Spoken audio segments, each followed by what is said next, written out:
सबसे बड़ा नशा क्या है? बोलो यीशु का लहू। और जिस पर यीशु का लहू होता है उसको किसी बात की शर्म नहीं होती। तो कैसे एक दूसरे की तरफ देख के हंसे थोड़ा, किसी के काले दांत है, किसी के पीले दांत है, सबको दिखाई नहीं। हाँ, किसी को दांत ही नहीं है, किसी के दांत।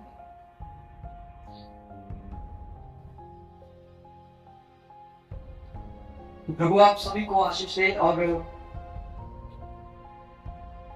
आप सब लोगों के पास जो बाइबल है, बाइबल की आखिरी पुस्तक प्रकाशित वाक्य आपको बताती है कि मेमना जो जीत गया है, जो हमारा यीशु मसीह है, जो कलीसिया का दुल्हा है, वह अपनी दुल्हन को लेने के लिए बहुत जल्द आ रहा है।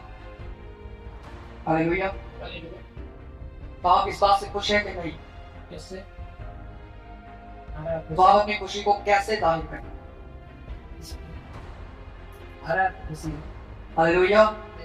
याकूब बोलता है मैं अपने कामों को विश्वास और कर्म दोनों के साथ दिखाऊंगा। विश्वास मुझमें है, पर वो विश्वास दिखेगा कैसे? जब हम काम करेंगे तब वो विश्वास दिखेगा। और फिर वो चैलेंज करके बोलता है अगर तुम्हें विश्वास है तो अपने विश्वास को बिना कामों से दिखाओ मुझे। हालेलुया। अगर आप में खुशी है तो आप मुझे बिना हिलदम करे हुए, बिना कुछ भी करे हुए अपनी खुशी मुझे दिखाएं। कैसे दिखाएं? किसी को बोला यीशु मसीह बहुत जल्द आ रहा है और उसने अपने सर को झुकाया और बोलता है हाँ मेरे को पता है यीशु मसीह बहुत जल्दी आ। सो बोला क्या आपको खुशी नहीं है? बोलता है हाँ मुझे बहुत खुशी। हालेलुया। जब एक बच्चे को आप देखेंगे ना, जो एक नया जन्मा बच्चा है,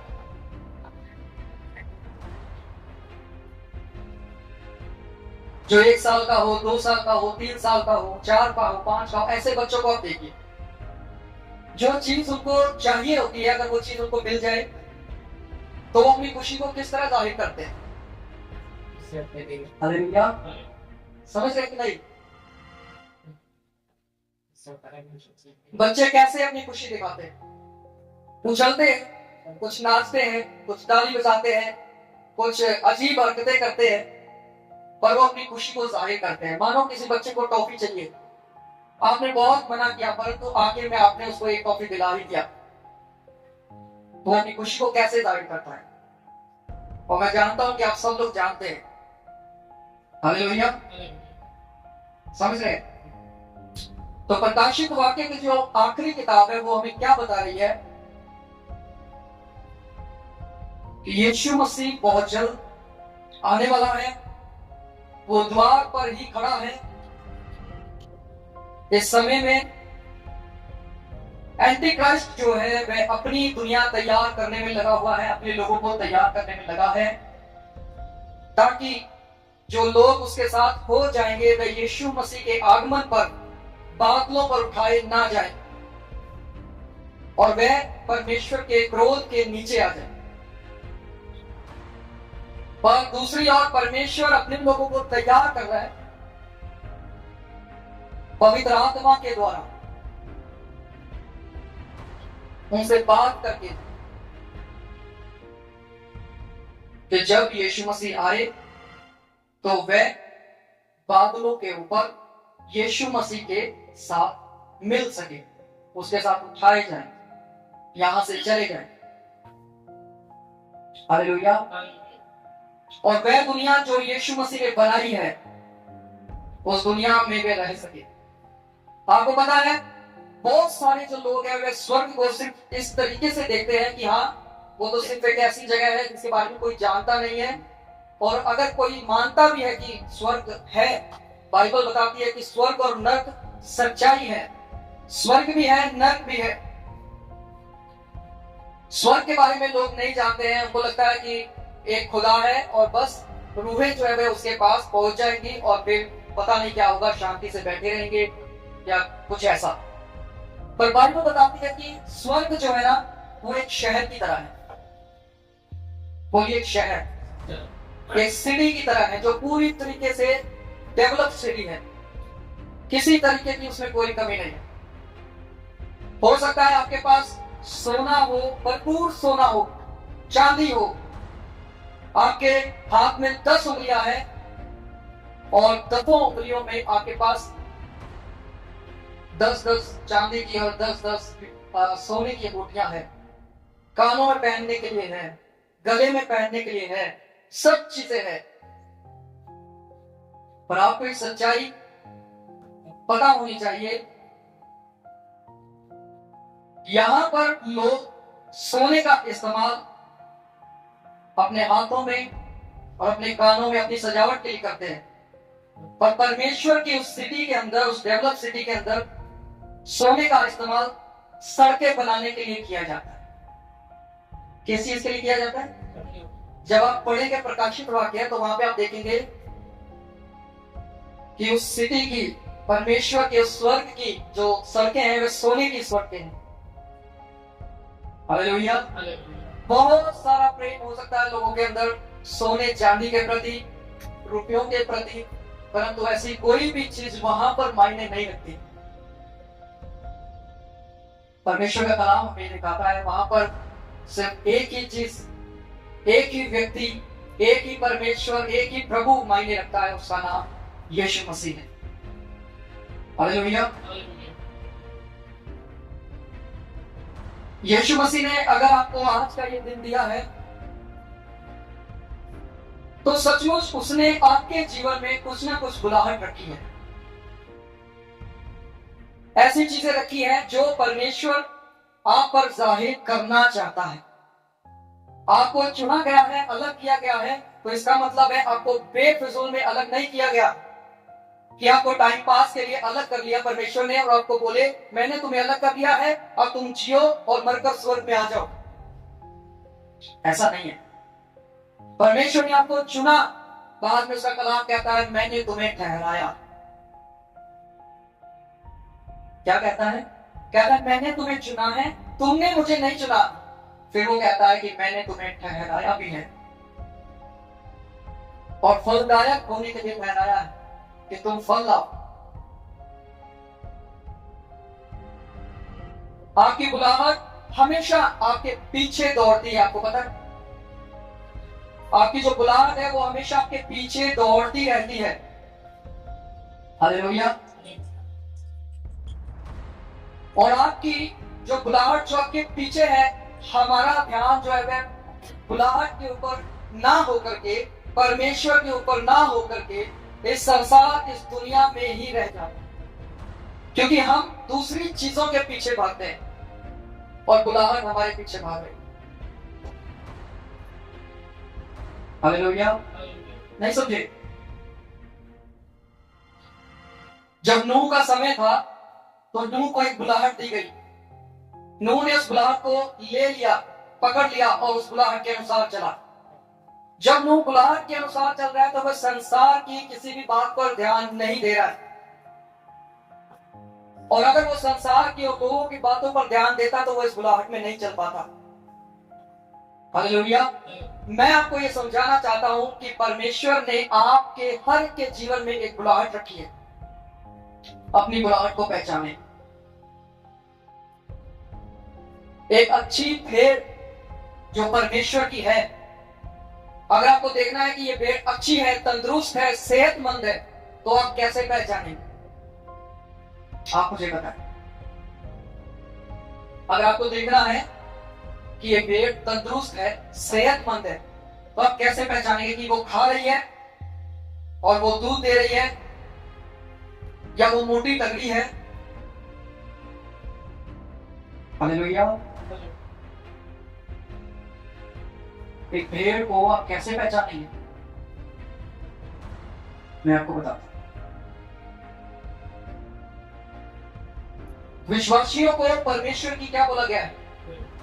भेड़। यीशु मसीह को क्या बोला गया है? चरवाहा। अगर हमें देखना है कि जो भेड़ है वे सेहतमंद है कि नहीं, पहली चीज हम उसमें देखेंगे कि वो अच्छी खासी है, कहीं बीमार तो नहीं है, अच्छे से खा रही है कि नहीं। क्योंकि वचन कहता है कि यीशु मसीह अपनी भेड़ों को अच्छी जगह पे लेके जाता है जहां पर वे खाए और अच्छे से पिए। इसको आप भजन संहिता 23 में पढ़ सकते हैं। हालेलुया। फिर आप दूसरी चीज यह देखेंगे, ठीक है, आप अच्छे से खा रहे हैं, अच्छे से पी रहे हैं, आप भेड़ दूध दे रही है कि नहीं, बच्चे दे रही है कि नहीं, ऊन पैदा कर रही है कि नहीं। हालेलुया। अपने ऊपर तेल लेकर के चल रही है या नहीं।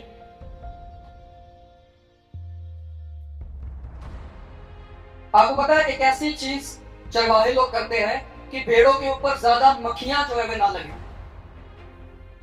उनके अलग अलग कुछ एक्सपेरिमेंट हो सकते हैं, कुछ भी, जैसे जैसे लोग आगे बढ़ रहे हैं नए नए एक्सपेरिमेंट जो है आते रहते हैं। पर अगर भेड़ों के ऊपर तेल डाला जाए या उनके ऊपर कुछ अलग एक्सपेरिमेंट्स किए जाए और उस एक्सपेरिमेंट में भेड़ बनी रहे, तो उनके ऊपर किसी भी प्रकार की कोई मक्खी और गंदगी नहीं लगेगी, नहीं लगेगी। और अगर भेड़ जो है वह अपनी मनमानी करके वह चीजें ना करे जो उसका चरवाहा बोलता है, क्योंकि उसको अपने आप को गंदा करना है, अपने आप को सेहतमंद नहीं रखना है, तो उसके ऊपर और भी ज्यादा मक्खियां और गंदगी आएगी और वो दूसरी भेड़ों को भी बीमार करेगी। हालेलुया। आइए आपको और भी ज्यादा समझ आएगा जब हम इस वचन में जाएंगे।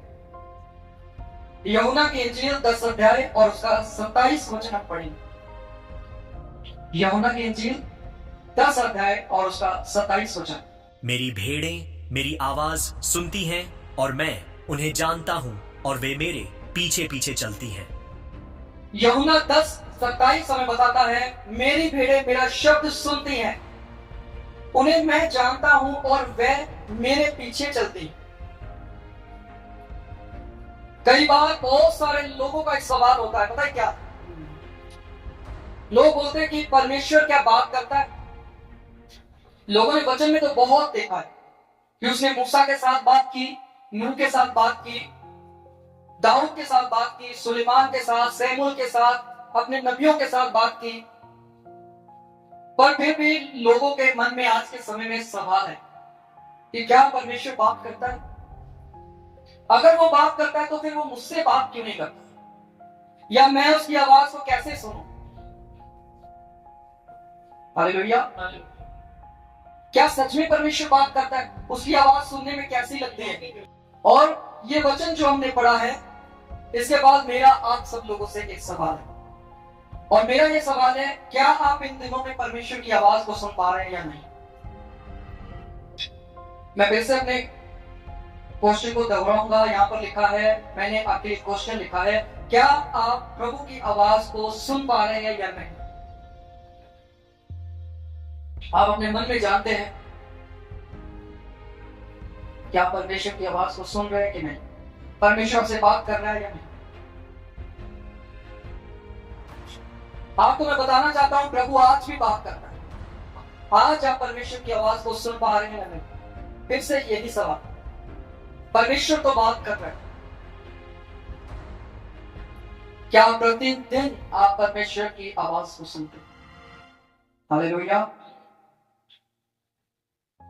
जब आप पहला सैमुएल उसका 3 अध्याय पढ़ते हैं तो वहां पर हम एक छोटे नबी को देखते हैं।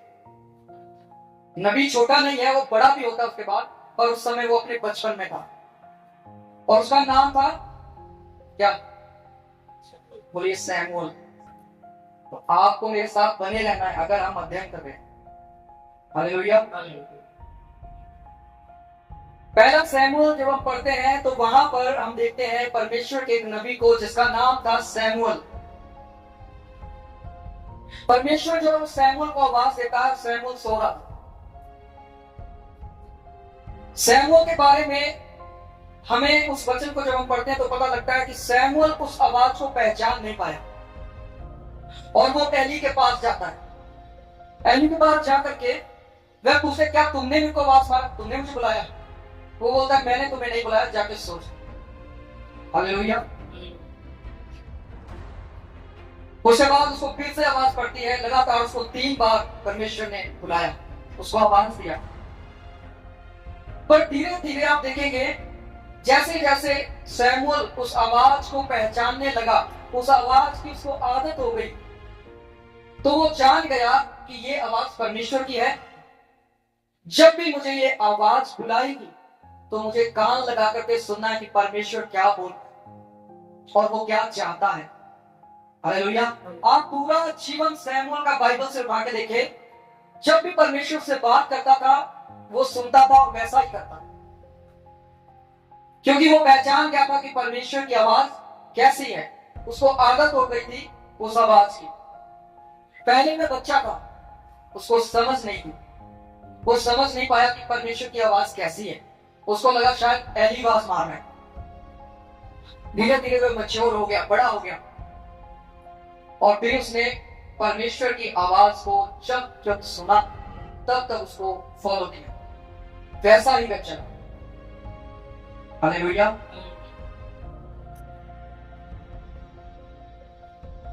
यहां पर मैं आप लोगों से एक बात बोलना चाहता हूं। सैमुअल तो बच्चा था, वह परमेश्वर की आवाज को सुनकर पहचान नहीं पाया।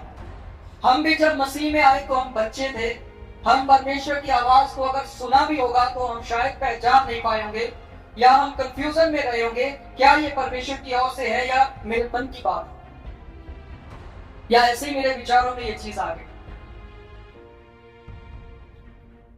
पर ये बात तब की है जब हम मसीह में बच्चे थे।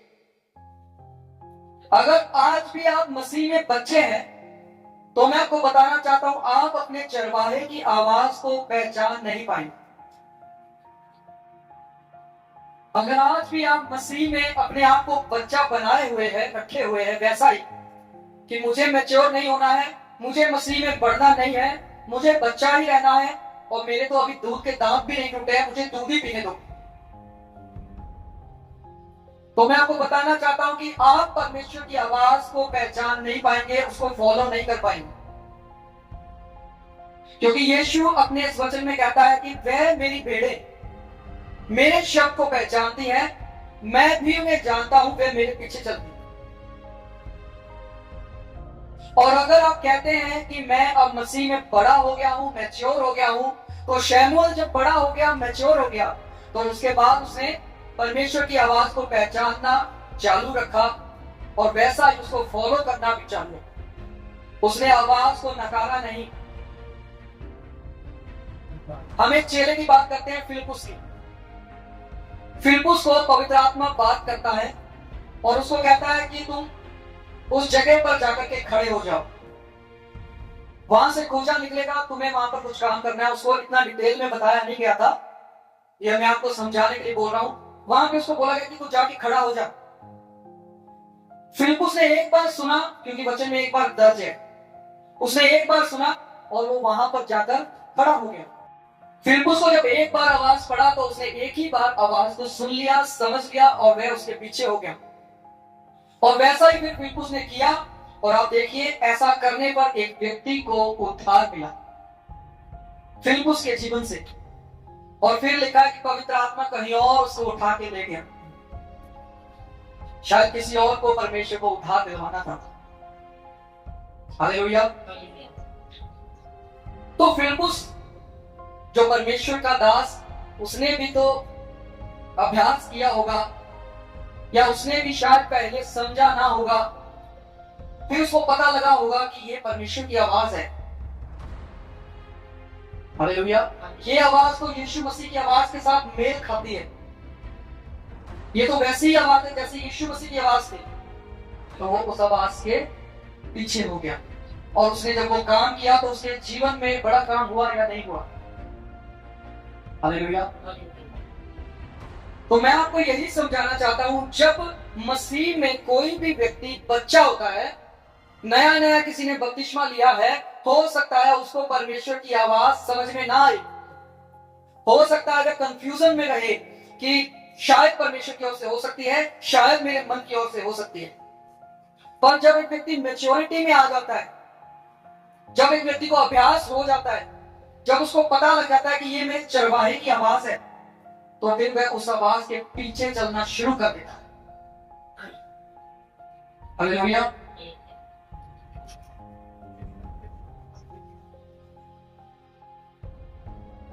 तो सैमुअल को फिर दोबारा पूछना नहीं पड़ा कि ये आवाज किसकी है या किसने मुझे बुलाया। वो सिर्फ सुनता था और वैसा ही करता था, सुनता था वैसा ही करता था। उसके बाद ये नहीं हुआ कि परमेश्वर ने उससे कभी भी बात नहीं की। परमेश्वर जब इस्राएल के लोगों में कुछ भी प्रकट करना चाहता था, या हम ऐसा एक एग्जांपल ले ले कि परमेश्वर ने दाऊद को खड़ा किया राजा होने के लिए, तो सबसे पहले जाहिर किस पर हुआ? सैमुअल पर। उसको बोला क्या कि तू तैयारी कर अभिषेक की, और जहां मैं तुझे भेजता हूं वहां चल, और वो गया, वैसा ही किया। परमेश्वर अपने लोगों पर प्रकट किए बिना कुछ भी नहीं करता। आपको पता है एक चीज, जब तक परमेश्वर अपने लोगों पर कुछ प्रकट नहीं करेगा, अपने लोगों से बात नहीं करेगा, तब तक वह इस दुनिया में कुछ भी करेगा नहीं। वह अपने नबियों के ऊपर, वह अपने सेवकों के ऊपर, दासों के ऊपर, दासियों के ऊपर प्रकट करता है चीजों को। और जो लोग उसकी आवाज को पहचान लेते हैं, समझ लेते हैं, वो अपनी तैयारी करना शुरू कर देते हैं। वो अपनी कलीसियाओं को तैयारी में लगा देते हैं। वो समाज में उस बात को फैला देते हैं कि परमेश्वर की ओर से ये चीज आई है, अब ऐसे होने जा रहे। हालेलुया। अपने जीवन को देखे, क्या आप मसीह में बच्चे हैं या मैच्योर हैं? अगर आप बच्चे हैं तो मैं कहूंगा कोई बात नहीं, आप मैच्योरिटी में आइए। परंतु अगर आप मैच्योर हैं, आप बड़े हैं, आपके दूध के दांत निकल चुके हैं, वचन कहता है कि अब आप दूध पीने वाले नहीं, रोटी खाने वाले हो जाए। और समय के अनुसार तो आपको गुरु हो जाना चाहिए, सिखाने वाले हो जाना चाहिए। तो अगर आप मैच्योरिटी में हैं, तो आपको यह पता होना चाहिए कि आपके परमेश्वर की जो आवाज है वह कैसी है, और वह प्रतिदिन आपसे बात करना चाहता है, और वह आपसे बात क्यों नहीं करता, या आप उसकी आवाज को सुन क्यों नहीं पाते? हालेलुया। आपके मन में इस सवाल को आना बहुत ज्यादा लाजमी है, क्योंकि हमारा परमेश्वर कोई मूर्ति नहीं है जो कारीगर के हाथ की बनाई है। और बाइबल कहती है कि उसमें ना तो आंखें हैं, ना कान है, ना मुंह है, जो देख नहीं सकती, सुन नहीं सकती, बोल नहीं सकती। परंतु परमेश्वर के बारे में लिखा है कि वह जीवता परमेश्वर है जो बोलता है। अगर आपके पास आंखें हैं, तो उससे भी पहले परमेश्वर के पास आंखें थी, इसलिए आपके पास आंखें हैं। अगर आपके पास कान है, तो आपके परमेश्वर के पास पहले कान थे, इसलिए उसने आपके लिए कान बनाए। अब अगर आपके पास होठ है, जबान है, आवाज है, तो पहले परमेश्वर के पास थी, फिर आपके पास आई। हालेलुया। तो वैसे ही सब चीजें जो परमेश्वर के पास है, उसने अपने स्वरूप में आपको बना दिया, तो वो आपसे बात क्यों नहीं करेगा? हालेलुया। आपने आदम को देखा, आदम जब अदन की वाटिका में था, तो लिखा है परमेश्वर से बात करने आता और रोज बात करने आता।